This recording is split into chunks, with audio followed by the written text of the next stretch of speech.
What's up, guys? Welcome back. So right now, I am back home in Houston. I'm on my 1.5 week break after my final rotation. So I'm officially done with all my clinical experiences of PT school. And it was definitely bittersweet.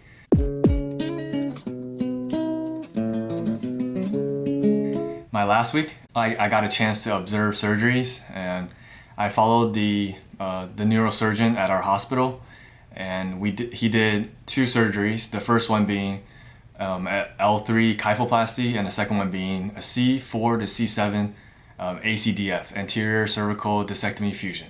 I gotta tell you, it was like a mind-blowing experience. I've never observed surgeries before, and it was awesome. Except the fact that we had to stand there for hours, and I even got to move around, sit, but the surgeons, they were there standing there the whole time. So definitely big ups to them. So the kyphoplasty.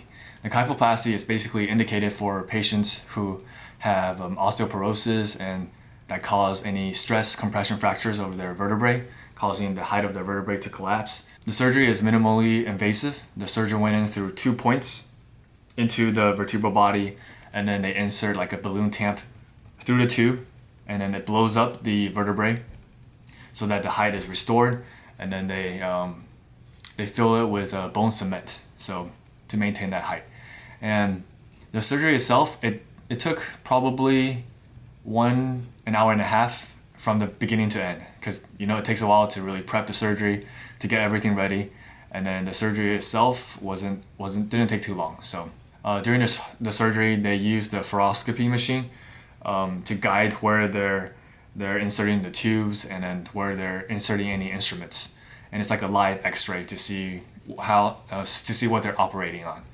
And so I thought that was pretty cool. And then the technology in there was crazy. And then for the second surgery, they used for the ACDF. It's basically indicated for patients who have severe like degenerative discs or any disc bulge in their cervical spine. So for the surgery, they go in and then take out the disc. For this surgery, it was a 4-level ACDF because it involved 3 discs. And I saw the MRI and everything. The discs were very degenerated, and probably causing the patient a lot of pain and a lot of numbness, tingling, any cervical symptoms involving the spinal cord.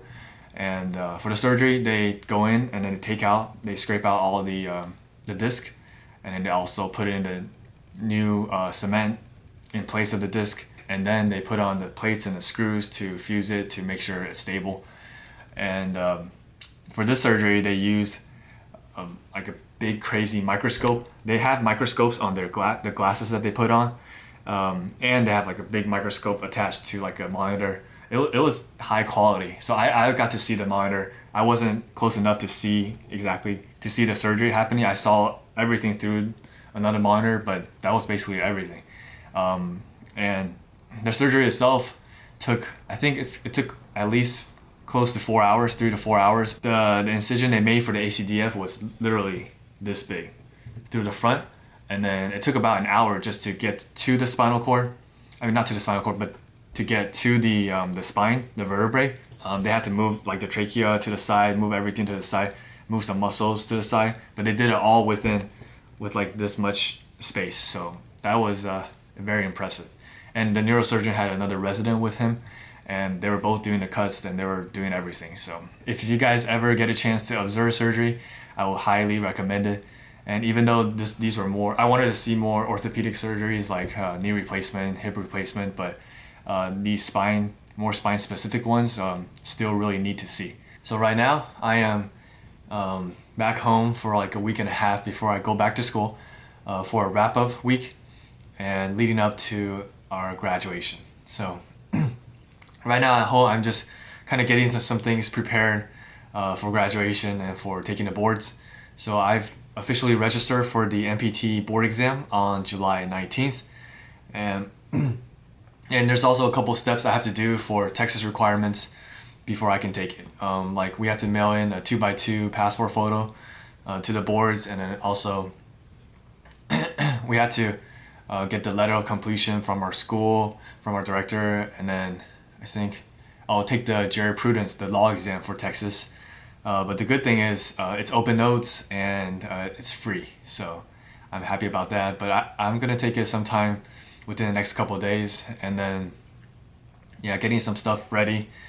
And it's all coming to an end, and it's it's crazy. It's crazy, and how time really flies, 3 years just like that in Florida, and I'm about to move back home to Houston. But yeah, right now, once I go back for the wrap-up week for school, we basically go over writing resumes to make sure we have a resume ready to distribute to any job opportunities. And we do some review courses, and then we take the exit exam, not for a grade, but kind of to see where we're at, to see what we need to focus on in our studying. And yeah, and I graduate that Friday. And my whole family's flying out for my graduation, so very excited for that. I'll definitely keep you guys updated. There will definitely be at least one more video after this one for my graduation and kind of the finale of life of a PT student before I go on a 2 months break when I'm studying for the boards. So hope you guys enjoyed this video, and thanks for watching.